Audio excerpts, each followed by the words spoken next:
Good morning, कैसे हो? बढ़िया। आशा है कि सभी अच्छे होंगे। ओके, तो बिना टाइम वेस्ट किए हुए रोज़ की तरह चलते हैं अपने टॉपिक की तरफ। आज का जो हमारा टॉपिक होने वाला है वो होने वाला है केमिस्ट्री का टॉपिक, और वो है बोहर।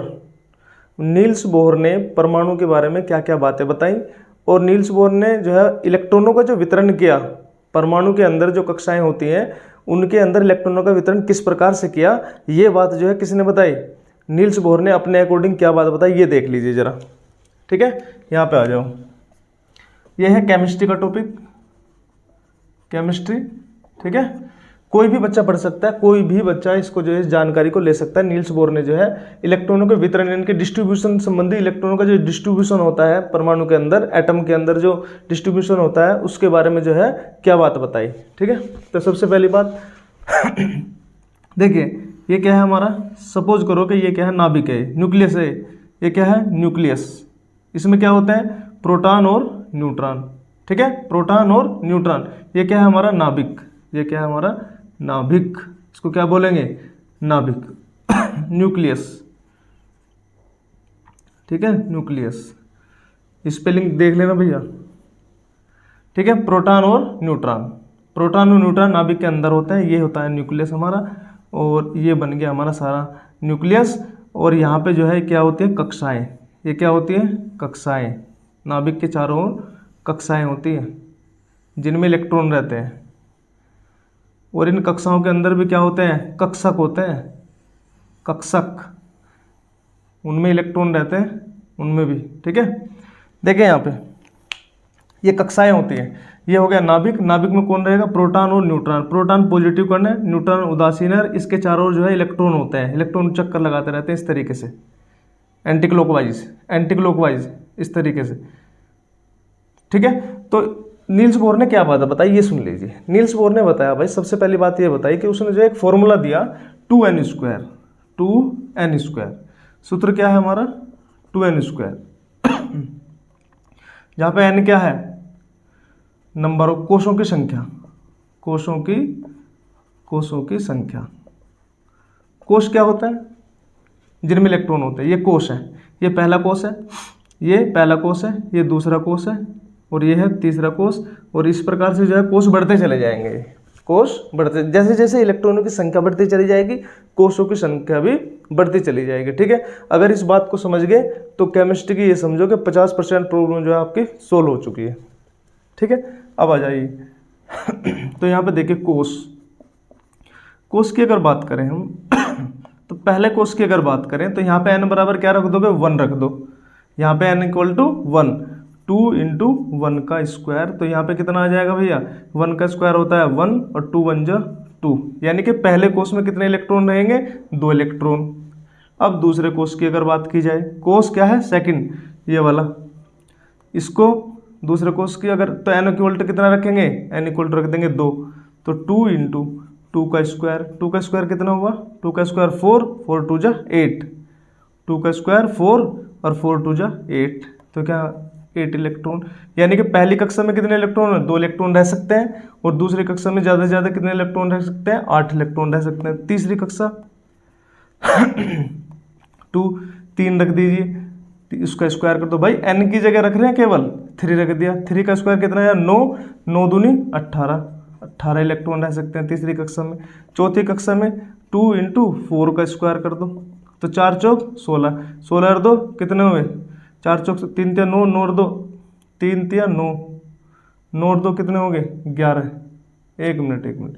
1 का स्क्वायर 1, 2 1 2, 2 3 4 दूनी 8, 3 3 9 दूनी 18, 4 चौक 16 दूनी 32। सॉरी 32 हो गया ये।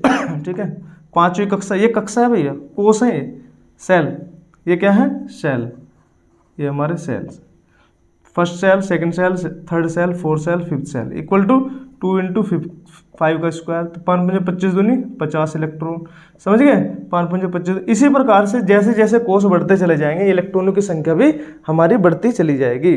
जैसे जैसे कोष बढ़ते चले जाएंगे, इलेक्ट्रॉनों की संख्या भी बढ़ती चली जाएगी। तो पहले को इनको जो है नाम दे दिया। पहले कोष को हम कहेंगे K, दूसरे को कहेंगे L, तीसरे को कोष को क्या कहेंगे? M, फिर उससे अगले कोष को क्या करेंगे? N, उससे अगले कोष को कहेंगे O। इस तरीके से हम जो है इनको जो है नाम देते चले गए। तो बोहर के अकॉर्डिंग इनके नाम क्या होंगे, KLMNO, इस तरीके से जैसे जैसे कक्षाएं बढ़ती चले जाएंगे ऐसे जो है इनके नाम भी जो है इस तरीके से बढ़ते चले जाएंगे। ओके, ये बात समझ में आ गई। ये फॉर्मूला याद रखना 2n²। नील्स बोर ने ये बात बताई थी। नील्स बोर ने एटम के बारे में और बहुत सारी बातें बताई। फिलहाल के लिए आप इतना समझो कि नील्स बोर, जब इसे समझ जाओगे तो मैं अगला टॉपिक वही कराऊंगा कि नील्स बोर का जो परमाणु मॉडल है, नील्स बोर ने एटम के बारे में क्या बताया और इलेक्ट्रॉन जो है किस प्रकार से व्यवहार करते हैं, यहाँ पे किस प्रकार से उनका बिहेवियर है, इस नाभिक के चारों ओर किस प्रकार से घूमते हैं, घूमते वक्त उनका व्यवहार कैसा होता है। ओके, सारी जानकारी जो है नील्स बोर ने जो बताई है मैं आपको नेक्स्ट वीडियो में प्रोवाइड कराऊंगा। फिलहाल के लिए ये समझ लीजिए कि 2n² के अकॉर्डिंग, ठीक है, इलेक्ट्रॉनों का जो वितरण है वो किस प्रकार से है। ठीक है, पहली कक्षा में कितने इलेक्ट्रॉन होंगे, 2, दूसरी में कितने होंगे 8, तीसरी में 18, चौथी में 32, पांचवी में 50। और एक बात और नील्स बोर ने ये कहा था कि भाई सबसे लास्ट वाली कक्षा में 8 इलेक्ट्रॉन से ज़्यादा नहीं हो सकते। सबसे बाहरी जो कक्षा होगी जिसे हम कहते हैं संयोजी कक्षा, क्या बोलते हैं, संयोजी कक्षा, उसमें जो है 8 इलेक्ट्रॉन से ज़्यादा नहीं हो सकते। ठीक है, जैसे हम इसे अप्लाई करते हैं, देखो इसका स्क्रीनशॉट ले लो एक बार, ले लिया। जैसे हम देखते हैं यहाँ पे हाइड्रोजन का, देखो हाइड्रोजन का क्या हुआ, पहली कक्षा में इसका काम खत्म हो जाएगा, यानी कि एक हो गया। के कक्षा में KLMN 4 कक्षाओं के ले लो। हाइड्रोजन का क्या हुआ 1, तो यहाँ पे के में ही आएगा 1 इलेक्ट्रॉन, तो यहाँ पे क्या है 1 इलेक्ट्रॉन रहेगा। यहाँ पे कितने इलेक्ट्रॉन है, यानी कि पहली कक्षा में 1 इलेक्ट्रॉन है हाइड्रोजन परमाणु में। अगर हाइड्रोजन एटम में देखा जाए तो क्या होगा, पहली कक्षा में क्या है एक ही इलेक्ट्रॉन है। उसके बाद हीलियम की बात करें तो क्या हो जाएगा 2 इलेक्ट्रॉन। भाई पहली कक्षा में 2 तो रह सकते हैं ना, पहली कक्षा में कितने इलेक्ट्रॉन रह सकते हैं, 2 इलेक्ट्रॉन। उसके बाद अगर लिथियम की बात देखी जाए, लिथियम का 3 होता है, तो यहाँ पे कितना 2 और 1, पहली कक्षा में 2 इलेक्ट्रॉन आएंगे। पहली कक्षा में कितने इलेक्ट्रॉन, लिथियम के लिए बता रहा हूँ, पहली कक्षा में 2 इलेक्ट्रॉन, और जो दूसरी कक्षा है उसमें कितने इलेक्ट्रॉन है, 1 ही इलेक्ट्रॉन रहेगा बस, समझ गए। जबकि दूसरी कक्षा में ज़्यादा से ज़्यादा कितने इलेक्ट्रॉन आ सकते हैं, 8 इलेक्ट्रॉन आ सकते हैं। ओके, ठीक है, यहाँ पे आ जाओ। अब चलो ये तो छोटे हैं, तो थोड़ा नाइट्रोजन ले लो। नाइट्रोजन का 7 होता है। भाई इनके एटॉमिक नंबर जो होते हैं, यहाँ पे देखो ये L में आ रहा है, ये K है, ये L है, ये क्या है M है कक्षा।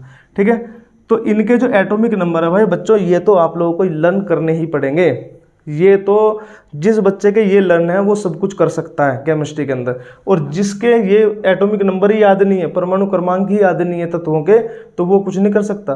कम से कम 30 तक, यानी कि जिंक तक तो सभी बच्चे जो हैं इनके परमाणु क्रमांक एकदम रट्टा मार दो, उन पर एकदम याद कर लो, क्योंकि उनके बिना ना तो कोई ट्रिक काम करेगी और ना ही जो है आपकी कुछ भी समझ में आएगा।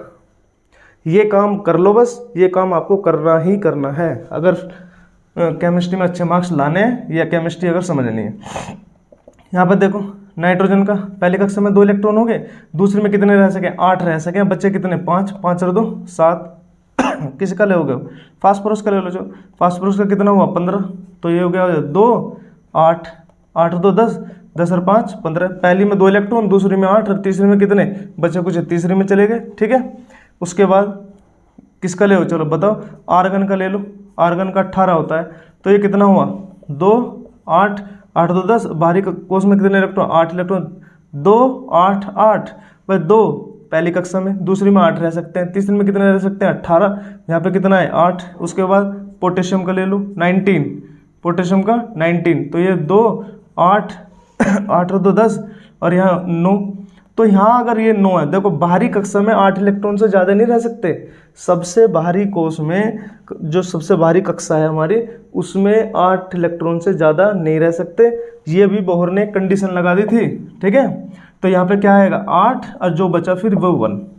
ठीक है, 2 पहली कक्षा में 2 इलेक्ट्रॉन, दूसरी में कितने, दूसरे में कितने 8 इलेक्ट्रॉन आ गए, और तीसरे में कितना आ सकते हैं 18 आ सकते हैं। और यहाँ पे अगर हम 9 रखते हैं तो वो गलत बात हो जाएगी, क्योंकि बोहर ने ये बताया कि सबसे बाहरी कक्षा में 8 से ज़्यादा ना हो। भाई सबसे बाहरी कक्षा तो इसकी ये हो जाएगी, तो इसलिए इसको जो है इस प्रकार से रखा गया 2 8 8 1। समझ में आ गई ना बात। अब इसके बाद ये तो होगा KLMN के अकॉर्डिंग, ये KL, ठीक है, M के एल एम और ये एन। देखो ये के, ये एल, ये एम और ये एन, ये किस में आएगा? एन में।